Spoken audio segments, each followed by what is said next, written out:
Hello pessoal, tudo bem? Então, dando continuidade aqui com a matéria, hoje a gente vai ver estruturas condicionais, de novo, né? Mas um pouquinho diferente, tá? Vou apresentar para vocês estruturas condicionais implementadas em linguagem C, né? A linguagem de programação que a gente tem visto nas aulas desde o começo do curso, tá?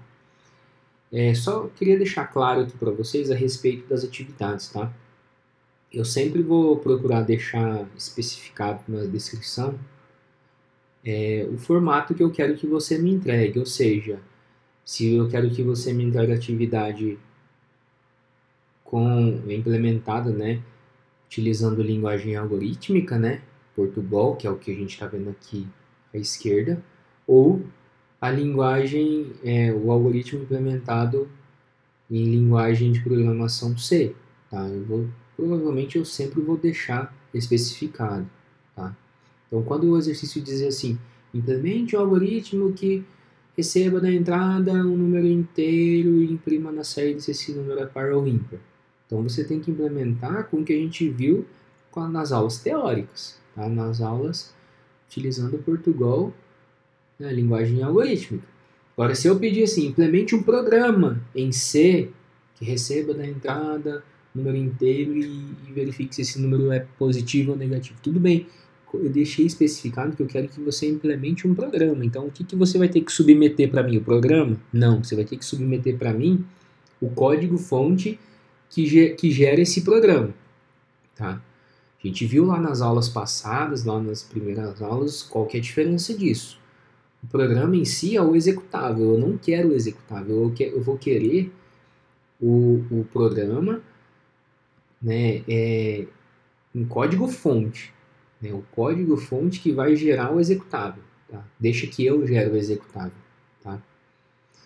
E então vai ser assim, que vocês vão implementar vai ser algo desse tipo, assim, vocês vão me entregar um arquivo contendo um monte de linhas de código desse tipo aqui, tá? Que a gente vai fazer aqui hoje.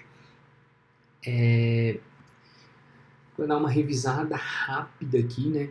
Todo o programa que a gente for desenvolver em C vai ter esse esqueleto de forma geral, tá? Int main, aqui tem a opção, se vocês encontrarem em livros, vocês podem ver que às vezes vai aparecer esse termo void aqui ou não, tá? Nesse momento eu vou adotar sem a palavra void, mas tanto faz, tá? Abre chave, fecha chave, antes do fecha chave tem um return de zero, todo o meu algoritmo que eu vou traduzir, eu vou colocar entre essas partes aqui, tá? Bem aqui nesse meio, beleza? O que significa esse include? Hashtag include stdio.h. Significa que eu estou incluindo uma biblioteca, tá? stdio.h. Não vou entrar em detalhes o que é essa biblioteca, mas basicamente é uma biblioteca para identificar os comandos de entrada e saída. Quem são esses comandos? printf, scanf. Muito bem, tá? Então vamos lá. A forma que eu vou trazer aqui na aula para vocês, eu vou pegar os algoritmos que a gente fez nos vídeos anteriores e vou literalmente traduzi-los para os respectivos códigos em C, tá? Eu acho que assim a associação fica mais fácil, mais rápido para vocês, tá? Lógico, né? Se vocês quiserem ir acompanhando, tudo bem. Pode ir digitando e pausando o vídeo, ou se tiver muito devagar, pode ir avançando, coloca lá a velocidade do vídeo para 1.52, enfim, tá? Fica a seu critério de acordo com o nível da sua dificuldade ou da sua facilidade, tudo bem? Então vamos lá. Não preciso colocar o nome do algoritmo, nem o fim do algoritmo, né? Então eu já vou lá para a linha da declaração da variável. Para eu declarar aquela variável inteiro A, eu utilizo a palavra reservada int e coloco aqui o nome da variável, né? Depois ponto e vírgula. Toda instrução em linguagem C termina com ponto e vírgula, tudo bem? Comando escreva printf informe um número, Tudo bem? Coloquei esse espaço aqui propositalmente, mais tarde vamos entender por quê, né, se você não lembra. Scanf. O scanf, né, o leia, é um pouco diferente aqui pra gente, mas segue uma certa sintaxe, né? Que é essa aqui. Tá? O scanf, ele significa assim, leia alguma coisa da entrada, que o usuário informou da entrada. Como se trata de um número inteiro, né? Então, eu leio uma coisa da entrada, tento converter isso que foi informado na entrada para um número inteiro e guardar na variável A. Tudo bem? Então, leia algo da entrada, converta para inteiro e armazene e atribua na variável A. Tá? Tudo que o usuário informa na entrada, né, é um texto. Então, por isso que esse texto aqui está entre aspas duplas. O que eu quis dizer é que o usuário vai informar, eu estou padronizando a minha entrada, estou dizendo assim, ó, o usuário vai informar um texto e esse texto é um número inteiro. Tá? Eu estou assumindo que o usuário não vai sacanear. Tá? Se o usuário colocar um texto e teclar Enter, o que vai acontecer aqui? Vai dar um erro, porque eu vou tentar converter o texto que o usuário digitou para um número inteiro e aí provavelmente vai dar um erro. Tá? Mas ainda não estou preocupado em tratar esses erros. Tá? Vamos se concentrar aí para resolver o problema. Depois a gente se preocupa com esses detalhes aí de validação da entrada. Tá? Então, escreva o informe, o número, leia A, o C, né? O que a gente viu nas aulas de algoritmo é que eu tenho dois formatos, né?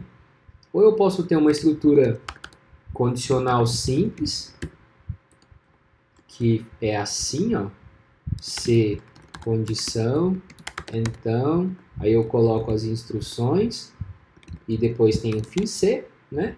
Ou uma estrutura condicional composta, que eu tenho se condição, então, as instruções, caso a condição entre parênteses seja verdadeira, né? Um senão, e as instruções, caso a condição entre parênteses seja falsa. A gente viu esses dois formatos, né? Os dois, sim, a tradução aqui para a linguagem C vai ser similar, tá? Mas só para a gente lembrar o que a gente já tinha visto, beleza? Nesse caso eu tenho uma estrutura condicional composta, né? Então eu vou fazer a respectiva tradução aqui. O se é o if, a condição entre parênteses é similar, né? O igual, igual, por isso que eu já estava forçando vocês a utilizarem o igual, igual, quando eu quisesse fazer uma comparação de igualdade, né? Porcentagem para representar o mod da divisão, o resto da divisão, né? O então, ele vai ser substituído aqui para a gente pelo abre-chave, tá? Vai funcionar assim. Tudo que eu colocar entre, né, esse par de chave, esse abre-chave, fecha-chave da linha 10 e 13, eu quero dizer que são instruções que fazem parte do bloco de instruções do if, ou seja, se essa condição for verdadeira, condição entre parênteses for verdadeira, o bloco de instruções que tiver delimitado pelo par de chaves vai ser executado. Nesse caso, só tem uma instrução, né? Que é o escreva A é par. Então, printf porcentagem D é par. Certo? Por que eu tenho que colocar assim quando eu quero colocar valor de variável e não assim, como está aqui à esquerda? Né? Porque, infelizmente, aqui no printf é essa sintaxe. Eu coloco tudo em texto de uma vez só que eu quero dizer assim, represente um número inteiro, um espaço e um texto, né? Espaço em branco e um texto, uma cadeia de caracteres, né? Um conjunto de caracteres. E aí, como eu quis dizer assim, represente um número inteiro, eu tenho que dizer quem que é esse número inteiro, né? E aí coloco uma vírgula, quem que é o número inteiro que eu quero representar? O conteúdo da variável A. É importante que essa variável seja do mesmo tipo que o que eu estou representando aqui, tá? Se eu tiver mais porcentagens D espalhados aqui no meu texto. Tudo bem, basta que eu especifique em ordem, separando por vírgula todas as outras variáveis. Tudo bem? Bom, se essa condição entre parênteses for verdadeira, então essa instrução vai ser executada. Aqui acaba o bloco de instruções do if. Agora eu tenho que implementar o do senão, né? Eu implementei o sim, agora eu implemento o senão. O senão é o else, né? E o else é similar. Eu abro chave, fecho chave, né? E tudo que tiver delimitado por esse par de chave significa que faz parte desse senão, tá? Então, o mesmo esquema, tá? Eu vou só colocar aqui uma barra invertida N porque eu quero que seja quebrada a linha aqui quando for impresso na saída dessa mensagem, tá? Então, tudo que fizer parte do else eu delimito por esse par de chaves. Existe uma convenção, né, que diz assim, quando eu tenho só uma instrução, que nem é nesse caso, quando eu tenho só uma instrução, esse par de chaves é opcional, ou seja, se eu fizer isso e isso, o meu programa vai ser compilado corretamente e vai ser executado corretamente, tá? Mas o meu programa vai entender assim, bom, para esse if só existe uma instrução a ser executada e para esse else existe uma instrução a ser executada.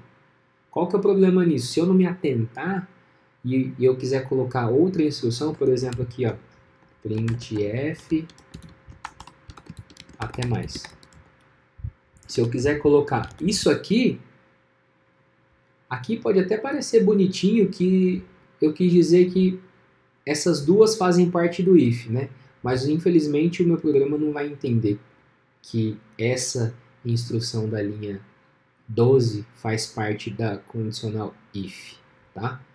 Se eu tiver mais de uma instrução, eu preciso especificar aonde que o bloco de instruções começa e aonde que o bloco de instruções termina. Então a gente precisa ter muito cuidado, tá?